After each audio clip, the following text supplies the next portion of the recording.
అంటే 10 ఏళ్ళు 14 ఏళ్ళు ఉద్యమం చేసిన కేసీఆర్ తర్వాత 10 సంవత్సరాలు ముఖ్యమంత్రిగా ఉన్న కేసీఆర్ను ఉద్యమకారులకు న్యాయం చేయలేదని చెప్పడం కావచ్చు.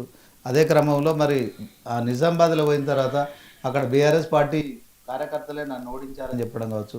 మొత్తానికి ఆమె కేసీఆర్ మీద బాణం ఎక్కుపెట్టినట్టు అనిపిస్తుందా? మళ్ళీ సాయంత్రం వరకు ఆమె మాట మార్చినట్టు తెలుస్తుంది. నన్ను సస్పెండ్ చేసినందుకు ప్రజలు బాధపడుతున్నారని, సరే ఓకే ప్రజల విషయంలో చెప్పింది కావచ్చు. కేసీఆర్ గొప్ప వ్యక్తి, ఆయన విమర్శించనంది. స్థానిక సంస్థల ఎన్నికలు ఎప్పుడు వస్తాయని చెప్పి కూడా మాట్లాడుతుంది. అంటే ఆమె ఒక కన్ఫ్యూజన్లో ఉన్నారా? అంటే ఖచ్చితంగా తన సొంత ఎజెండాతో పోయినప్పుడు సొంత ఎజెండా మాత్రమే చెప్పాలి ప్రజలకు. కేసీఆర్ను విమర్శించనని, ఒకవైపు మరి తెలంగాణ ఉద్యమకారులకు అన్యాయం జరిగిందని, అదే క్రమంలో నిజామాబాద్లో నన్ను ఓడించిరని చెప్పడం. సో అంటే ఆమె కన్ఫ్యూజన్లో ఉంది, ఒక క్లారిటీకి రాలేదా? లేదన్న, మొత్తానికి పూర్తిగా కన్ఫ్యూజన్ అనేటువంటిది ఏది కూడా లేదు. కార్యకర్తలు ఉన్నటువంటి కన్ఫ్యూజన్ కూడా దూరం చేసే విధంగా కేసీఆర్ గారి ఫోటోని ఎట్లా పెట్టుకుంటున్నారంటే, ఆ రోజున పెట్టుకుంటే కూడా మీరు కేసీఆర్ గారి ఫోటో ఎట్లా పెట్టుకుంటారు, ఆయన ఒక పార్టీకి అధ్యక్షుడు, ఆయన ఫోటో పెట్టుకుని మీరు రాజకీయాలు చేస్తారా అని చెప్పేసి అన్నారు. పెట్టుకోకపోతే కేసీఆర్ గారి ఫోటో లేకుండా నీకు మొహం ఉంటుందా అనేటువంటి పరిస్థితిలో ప్రశ్నిస్తున్నారు. అదంతా కూడా ఇక్కడ ఉన్నటువంటి బీఆర్ఎస్ లో ఉన్నటువంటి వాళ్ళే నడిపిస్తా ఉన్నారు. నేనేమంటున్నా, మీరు అన్న దానికి మాకు ఎట్లాంటి కన్ఫ్యూజన్ అనేటువంటి లేదు. కవిత గారు స్పష్టంగా అమరులకు సంబంధించినటువంటి వాళ్ళకి కానీ ఉద్యమకారులకు కానీ క్షమాపణ చెప్పింది. జరగాల్సినటువంటి విధంగా జరగలేదు. ఇంకొక అంశం చెప్తున్నా, ఆ రోజున ఎంపీగా ఉన్నారు, ఎట్లాంటి చట్టాలు చేసే విషయంలో కానీ పాలసీ ఓరియంటెడ్ విషయాల్లో కానీ ఎక్కడ కూడా సంతకాలు లేకపోతే అభిప్రాయం ఆ నిర్ణయం ఎక్కడ కూడా తీసుకోలేదు. అంతర్గత వేదికల మీద అనేక మార్లు ఉద్యమకారుల గురించి చెప్పినా వాళ్ళకి న్యాయం జరగలేదు. ఈ రాష్ట్రంలో 10 ఏళ్ళు కూడా వాళ్ళు మొత్తం కూడా ఎక్కడ చేసిన గొంగడి అక్కడ ఉన్నట్టుగానే ఉద్యమకారుల పరిస్థితి ఉంది.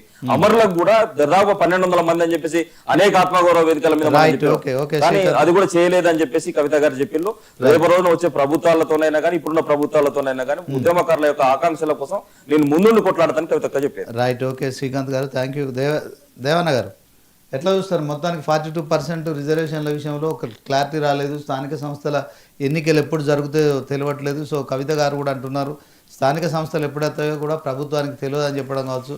సో రెవెన్యూ శాఖ మంత్రి పొంగులేటి శ్రీనివాస్ రెడ్డి గారు కూడా హైకోర్టు తీర్పు వచ్చినాక నిర్ణయం తీసుకుంటారని చెప్పడం కావచ్చు. సో మొత్తానికి స్థానిక సంస్థల ఎన్నికల విషయంలో ఎప్పుడు జరుగుతాయో తెలియదు. అదే క్రమంలో 42% బీసీలకు రిజర్వేషన్లు వస్తాయో తెలియదు. బీసీల మనోభావాలు ఎట్లున్నాయి? మీరు బీసీ నాయకులుగా ఏం చెప్తారు? జనాలలో అయితే ఈరోజైతే ఎన్నికలు వస్తాయని అనుకుంటలేరు. ఎన్నికలు వచ్చినా కూడా ఏంటంటే వీళ్ళు పార్టీ పరంగా 42% రిజర్వేషన్ ఇచ్చేసి ఏదో మేము ఇచ్చినామని చేతి దులిపేసుకుంటారు. కానీ రాజ్యాంగ సవరణ జరిగినప్పుడే అది న్యాయం జరుగుతుందని కూడా బీసీలో ఈరోజు ఉన్నది.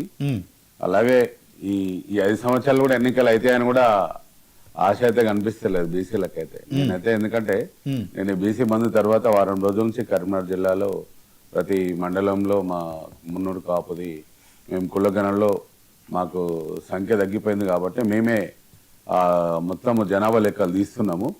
మేము మళ్ళీ బాగా చైతన్యం తీసుకురావడం కోసం నేను ప్రయత్నం చేస్తున్నాము. దాంతో పాటుగా బీసీలలో కూడా బీసీ సాధికార సంఘం నుంచి కూడా మేము బాగా ప్రయత్నం చేస్తున్నాము.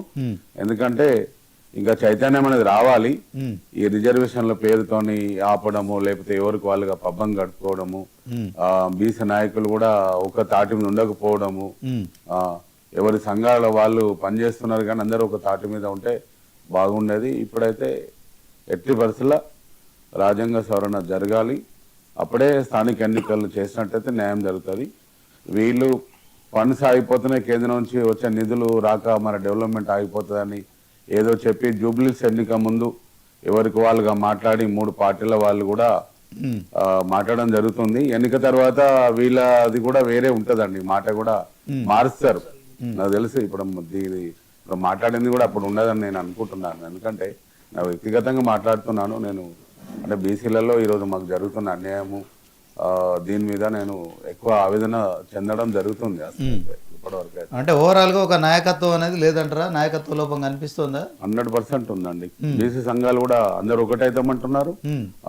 ఆర్ కృష్ణ గారు, జాజుల గారు కానీ ఇంకా కొంత చిరంజీవులు గారు కానీ ఇంకెవరు కూడా అందరం ఒక తాటి మీదకి రావాలి. నేను ఇప్పుడు మున్నూరు కాపు నుండి ఉన్నాను. ఈరోజు ఒక 40-50 లక్షల మందికి ప్రతినిధిగా ఉన్నాను. నేను 100% గా నేను బీసీ బంధుకు సపోర్ట్ చేశాను. వాళ్ళ 5 నేను ఒక్కడిగా పనిచేస్తాను. కానీ ఈ రోజు ఎవరికి వాళ్ళుగా స్టేట్మెంట్లు ఇవ్వకుండా ఒకటే స్టేట్మెంట్ మీద అందరం కూర్చుండి బలంగా కొట్లాడినట్టయితే ఆ బీసీలకు న్యాయం జరుగుతుందని నేను అనుకుంటున్నాను. ఎట్టి పరిస్థితుల్లో రాజకీయ పార్టీలు అందరూ కూడా మా మద్దతు తెలిపారు కానీ బీసీ నాయకులు ఎవరి ద్వారా వాళ్ళు పోతుంటారు అనమాట. ఇప్పుడు రాజకీయ నాయకులు మద్దతు తెలపడం ముఖ్యం కాదు. మాకు మాకు రాజ్యాంగ సవరణ చేసి 42% రిజర్వేషన్ ఇచ్చి స్థానిక ఎన్నికలు మాకు జరిగినప్పుడు బీసీలకు నిజంగా రేపు పొద్దున స్థానిక ఎన్నికల్లో వార్డు మెంబర్ కౌన్సిలర్ మరి ఇప్పుడు జూబ్లీహిల్స్ ఉప ఎన్నికలు ఉన్నాయి కదా, ఇప్పుడు బీసీ నాయకులంతా మరి జూబ్లీహిల్స్ లో పనిచేయొచ్చు కదా, మీకు ఎవరి మీద అయితే ఎవరి ద్వారానైతే ఇబ్బందులు ఉన్నాయో వాళ్ళ మీ నిరసన అనేది ఇక్కడ వ్యక్తం చేయొచ్చు కదా, ఆ కార్యక్రమాలు చేస్తారు. అవునండి, ఇప్పుడు నేను ఒకటే అంటున్నాను, ఈ రోజు అయితే ఇప్పుడు పార్టీలకు అతీతంగా ఆర్ కృష్ణ గారు బీజేపీలో ఉన్నారు, శ్రీనివాస్ గౌడ్ గారు ఏ పార్టీలో ఉన్నారా అనేది కూడా అది అందరు కూడా అర్థం కాదు. ఒకసారి కాంగ్రెస్ లో అంటున్నారు, ఇది అంటున్నారు. మేమైతే ఎవరేమో పార్టీలు లేము. నిజంగా చెప్పాలంటే బీసీ జాగ్ దగ్గర వచ్చేసి వాళ్ళు అడగాలి. వాళ్ళు అడిగినప్పుడైతే మేము తప్పకుండా మా గలం విప్తాం కదా. మేము పోయి గలం విప్పేసి మేము ఓన్లీ ఒక ఎన్నిక అనేది మాకు ముఖ్యం కాదు కదా. ఈ ఎన్నికతో ముఖ్యమంత్రి రాజ్యాంగం మారారు. దేవయ్య గారు, ఇప్పుడు చాలా మంది రైతులు RRR ఇష్యూలో కావచ్చు, ఫార్మాసిటీ రైతులు కావచ్చు, తర్వాత కొంతమంది మాల సామాజిక వర్గానికి సంబంధించిన వాళ్ళు కూడా నామినేషన్లు వేశారు. ఇప్పుడు 58 మంది ఇక్కడ జూబ్లీహిల్స్లో పోటీ చేస్తున్నారు. అంటే 3 ప్రధాన పార్టీలు తీసేస్తే 55 మంది తమ నిరసనలు వ్యక్తం చేయడానికి మాత్రమే ఈ ఎన్నికల పోటీ. బీసీ నాయకులు జాజుల శ్రీనివాస్ గౌడ్ గారు కావచ్చు, ఆర్ కృష్ణయ్య గారు కావచ్చు, తర్వాత జస్టిస్ ఈశ్వరయ్య కావచ్చు, తర్వాత చిరంజీవులు కావచ్చు, మీరు కావచ్చు, ఎవరైనా నామినేషన్